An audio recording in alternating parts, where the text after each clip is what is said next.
أعوذ بالله السميع العليم من الشيطان الرجيم بسم الله الرحمن الرحيم الحمد لله رب العالمين والصلاة والسلام على أشرف الأنبياء والمرسلين وأهل بيته الطيبين الطاهرين المعصومين أما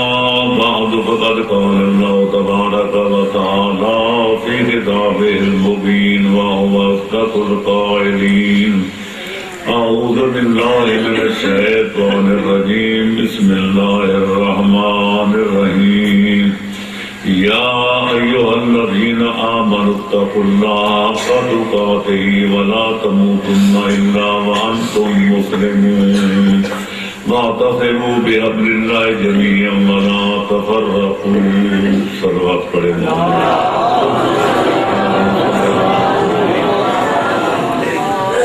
خالق کائنات اس فرمان واجب الاحترام کا ترجمہ اور خلاصہ مطلب یہ ہے کہ تمام جہان کے اہل ایمان کو خطاب کر کے خالق رحمان تین حکم دے رہا ہے اور ایک برے کام سے روک رہا ہے۔ اور یہ آپ جانتے ہیں کہ اللہ علیم بھی ہے اور حکیم بھی ہے۔ علیم اتنا کہ اس کے علم سے کائنات کا کوئی ذرہ باہر نہیں ہے، کیونکہ ہر شے کا جب خالق بھی آپ ہے، مالک بھی آپ ہے، خالق بھی آپ ہے تو پھر جانتا بھی ہے۔ اور حکیم بمعنی دانا، اتنا بڑا حکیم ہے، اتنا بڑا دانا و بینا ہے، اس کا کوئی قول، اس کا کوئی فعل، کوئی بات اس کی حکمت و مصلحت سے خالی نہیں۔ جن چیزوں کو حکم دیتا ہے ان میں بندوں کی بھلائی ہوتی ہے، جن برے کاموں سے روکتے ان میں بندوں کا فساد ہوتا ہے، بندوں کا نقصان ہوتا ہے۔ تو لہذا خالق مہربان اپنے بندوں کو فائدہ پہنچانے کے لیے حکم دیتا ہے کہ یہ کام کرو، اور اپنے بندوں کو نقصان سے بچانے کے لیے روکتا ہے کہ یہ کام نہ کرو۔ جس طرح حکیم کسی بیمار کو حکم دیتا ہے یہ دوا استعمال کر، اس میں تیری بیماری کا فائدہ ہوگا، اور پھر کہتے ہیں پرہیز کر، فلانی چیز نہ استعمال کرنا ورنہ دوا کا اثر بھی ختم ہوگا۔ تو اللہ فرماتا ہے پہلا حکم یہ ہے کہ اللہ سے اس طرح ڈرو جس طرح ڈرنے کا حق ہے۔ اس پر بھی الحمدللہ پہلی مجلس میں تبصرہ کیا جا چکا کہ اللہ سے ڈرنے کا کیا مطلب ہے، یعنی اللہ مہربان ہے، اللہ رحمان ہے، اللہ منعم ہے، اللہ محسن ہے۔ اس کے احسانات کا تقاضا یہ ہے کہ اس کی نافرمانی سے دامن کو بچایا جائے، اور ایسی کوئی حرکت نہ کی جائے کہ ایسا محسن اعظم ناراض ہو جائے۔ پھر فرماتا ہے اس وقت تک نہ مرو، اس وقت تک موت کی آغوش میں مت جاؤ جب تک پہلے صحیح معنوں میں سچے سچے مسلمان نہ بن جاؤ۔ تیسرا حکم یہ دیتا ہے کہ اللہ کے دین والی رسی کو مضبوطی سے پکڑو، اور کسی حال میں بھی دین کا دامن نہ چھوڑو۔ دنیا کا نقصان ہو جائے تو ہو جائے، دین کا نقصان نہ ہونے دو۔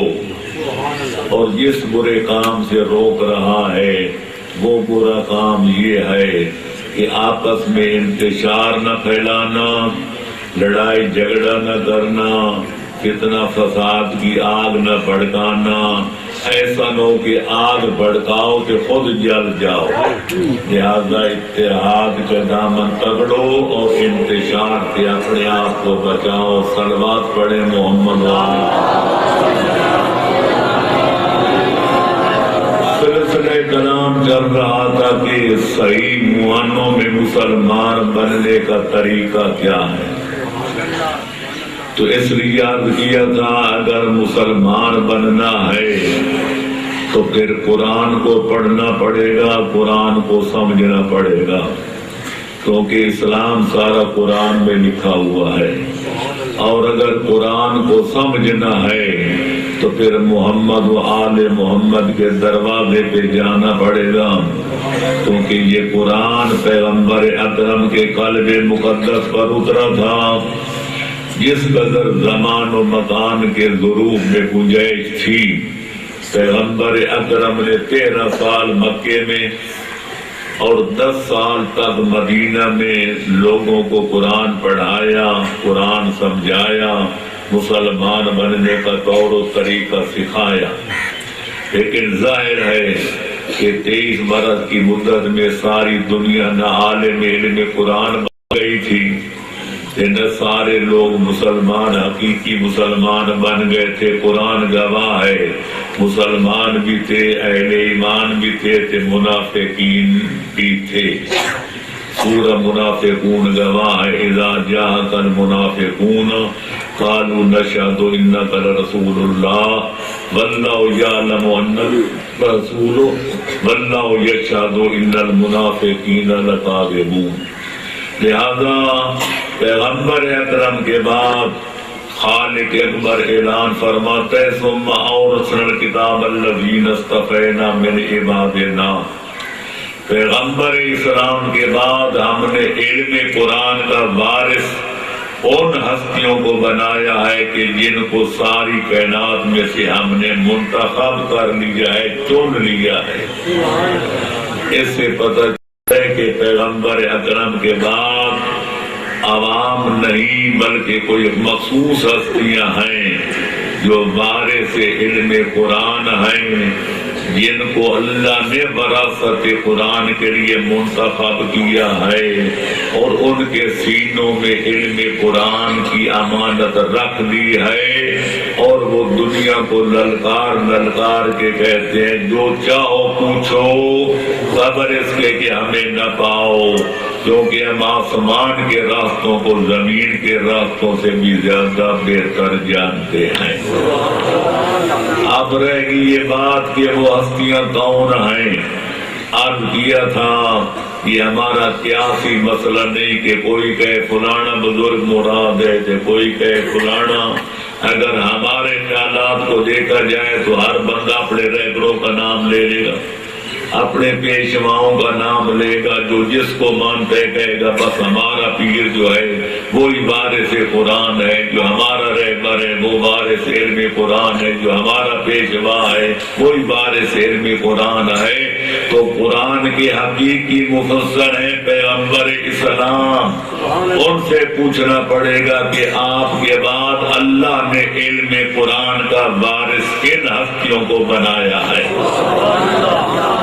تو یہاں پہنچنے کے بعد اسلام کے 73 فرقوں کی کتابیں موجود ہیں، سیاستہ بھی موجود ہیں، تو علاوہ بری لاکھوں کتابیں موجود ہیں۔ ساری کتابیں چھلک رہی ہیں کہ پیغمبر اکرم نے فرمایا تھا انی تارک فیکم الثقلین کتاب اللہ و عترتی اہل بیتی، میں دنیا سے جا رہا ہوں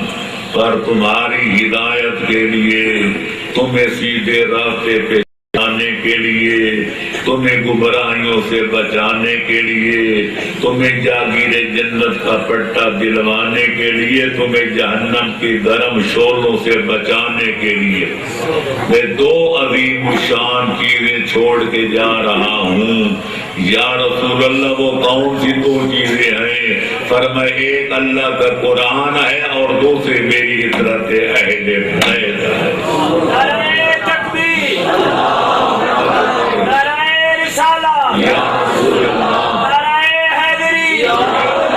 نعرہ صلوات۔ اور یہ بات کسی وضاحت کی محتاج نہیں کہ اہل بیت نبوت سے مراد ایک جناب خاتون قیامت ہیں سلام اللہ علیہا، دوسرے حیدر قرار ہیں، اور تیسرے نمبر پر ان کی عطرت اطہار ہے۔ اولاد علی میں سے 11 امام تو 12 امام اور جناب خاتون قیامت ان 13 ہستیوں کو خاندان نبوت بھی کہا جاتا ہے، اہل بیت رسالت بھی کہا جاتا ہے، اور انہی حضرات کو عترت رسول بھی کہا جاتا ہے۔ صلوات پڑھے محمد۔ لہذا اللہ کے فرمان اور پیغمبر اکرم کے فرمان کے مطابق ہم نے اسلام کی حقیقت سمجھنے کے لیے جب ان ہستیوں کی طرف رجوع کیا تو وہاں سے پتہ چلا کہ اسلام چند عقائد کا نام ہے، چند اعمال کا نام ہے، چند اخلاق کا نام ہے اور چند معاملات کا نام ہے۔ یہ ساری چیزیں اکٹھی ہو جائیں اس مجموعے کا نام اسلام ہے۔ تو ابھی تک سلسلہ چل رہا تھا عقائد کے بارے میں کہ اس صحیح معنوں میں مسلمان بننے کے لیے دل و دماغ میں عقیدہ کیا رکھنا پڑتا ہے۔ تو اب تک جو عرض کیا وہ عقیدہ توحید بیان ہو چکا، عدل خدا بندی پر گفتگو ہو چکی، اور کل کی مجلس میں پیغمبر اسلام صلی اللہ علیہ وآلہ وسلم کی نبوت و رسالت پر اور ان کی عظمت اور ان کی شان پر بقدر ضرورت گفتگو ہو چکی، ورنہ سفینہ چاہیے اس بحر بے قرار کے لیے تو 3 عقائد بیان ہو گئے۔ آج چوتھے عقیدہ کا بیان کرنا مقصود ہے جس کو عقیدہ خلافت، ولایت، امامت کہا جاتا ہے۔ صلوات پڑھے محمد والے۔ لیکن آگے بڑھنے سے پہلے اتنا عرض کرتا جاؤں، پھر پیغمبر اکرم کو یہ کلمہ پڑھ کے کہ لا الہ الا اللہ محمد الرسول اللہ اقرار کر لینا کافی نہیں جب تک عمل سے اس اقرار کا اظہار نہ کیا جائے۔ ایک آدمی کہتے ہیں محمد الرسول اللہ، میں پیغمبر اسلام کو، عبداللہ اور آمنہ کے لال کو، حسن و حسین کے جد بزرگوار کو، کائنات کے آقا نامدار کو آخری پیغمبر مانتا ہوں، ان کو رسول خدا جانتا ہوں، ان کو معصوم عن الخطا مانتا ہوں۔ یہ سارا کوئی اقرار کرے لیکن پیغمبر کی حکم دے تو یہ ٹال مٹول کر جائے، پیغمبر کسی بات سے روکے تو یہ دامن کو نہ بچائے تو پھر ماننا پڑے کہ اس نے پیغمبر اکرم کا اقرار کیا ہی نہیں۔ اس لیے خالق کائنات نے 2 ٹوک لفظوں میں فرمایا ما آتاکم الرسول فخذوہ وما نہاکم عنہ فانتہوا۔ اگر میرے رسول کا اقرار کرنا ہے، اگر میرے آخری پیغمبر کو پیغمبر خدا ماننا ہے تو پھر ماننے کا مطلب یہ ہے کہ جس چیز کا میرا حبیب حکم دے دے اس پر عمل درآمد کرو، اور جن برے کاموں سے میرا مصطفیٰ تمہیں روک دے اپنے دامن کو بچاؤ۔ یعنی ہر حالت میں پیغمبر اکرم کی اطاعت واجب اور لازم ہے۔ حالت امن ہو تو بھی اطاعت رسول واجب ہے، حالت جنگ ہو تو بھی اتباع رسول واجب ہے، حالت امن ہو یا حالت صلح ہو، بیماری ہو، لاغری ہو، لاچاری ہو یا صحت ہو اور سلامتی ہو، سفر ہو یا حضر ہو، ہر حالت میں پیغمبر اکرم کی اطاعت واجب ہے، اور پیغمبر اکرم کی حکم عدولی کی اسلام میں کوئی گنجائش نہیں ہے۔ صلوات پڑھو محمد اللہ فرماتے تم نماز بھی پڑھ رہے ہو، اگر پیغمبر تمہیں آواز دے تو نماز کی حالت میں کہو لبیک یا رسول اللہ۔ لہذا یہ پیغمبر بلائے تو تم خاموشی کھڑے رہو، کہ پیغمبر بعد میں پوچھے تم نے میری آواز نہیں سنی تھی؟ کہ بندہ کہہ دے میں تو نماز پڑھ رہا تھا، جس کی نماز پڑھنی ہے وہی حکم دیتے ہیں کہ حالت نماز میں بھی اگر پیغمبر بلائے تو فوراً لبیک کہو۔ تو آپ اندازہ لگا سکتے ہیں کہ پیغمبر اکرم کی اطاعت کتنی واجب ہے۔ اور مزید برآں ایک اور بات عرض کر کے آگے بڑھوں گا۔ خالق فرماتے ان کنتم تحبون اللہ فاتبعونی یحببکم اللہ۔ او میرے وہ بندو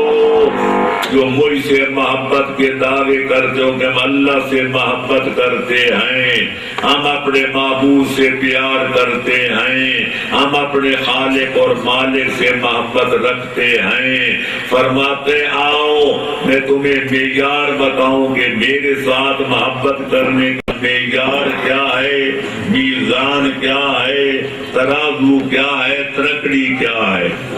فرماتے ان کنتم تحبون اللہ فاتبعونی۔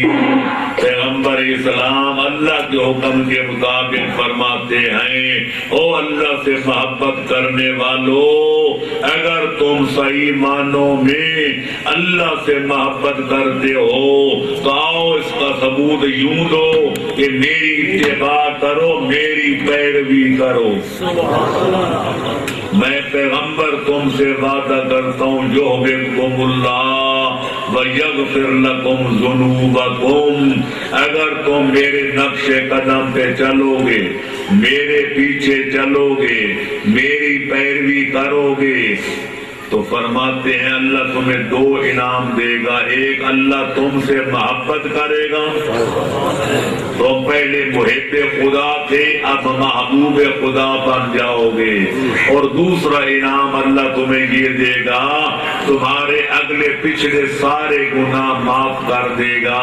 اور جب خالق اکبر کسی بندے کا گناہ معاف کر دے اس کو پھر جہنم میں نہیں ڈالتا، اس کا مقام جنت ہوتا ہے۔ تو لہذا اب پتہ چل گیا کہ پیغمبر اکرم کی اطاعت کے ساتھ تک واجب ہے، پیغمبر جو فرمائیں اس کی اتباع واجب ہے، جو کوئی پیغمبر کرے ان کے نقش قدم پہ چلنا واجب ہے، جس برے کام سے پیغمبر روک دے اسے دامن کا بچانا واجب ہے۔ تو میرے دوستو میں اتنا ضرور کروں گا،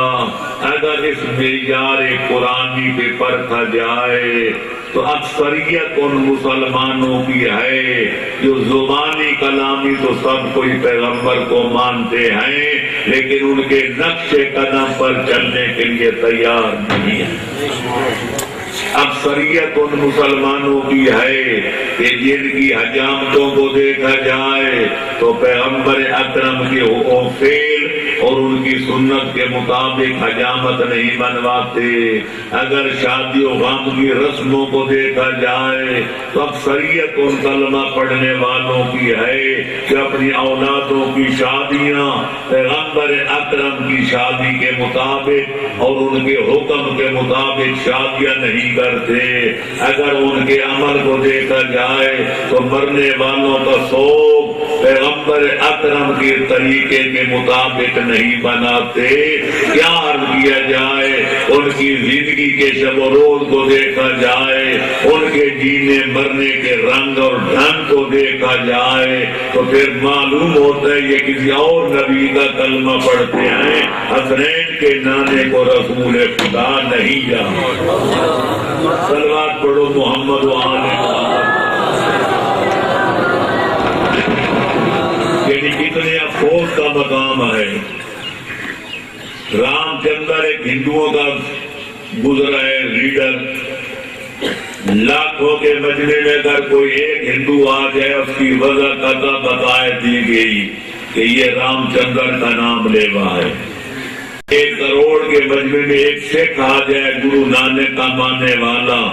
اس کی وجہ قطع بتا دے گی یہ گرو نانک کا ماننے والا ہے،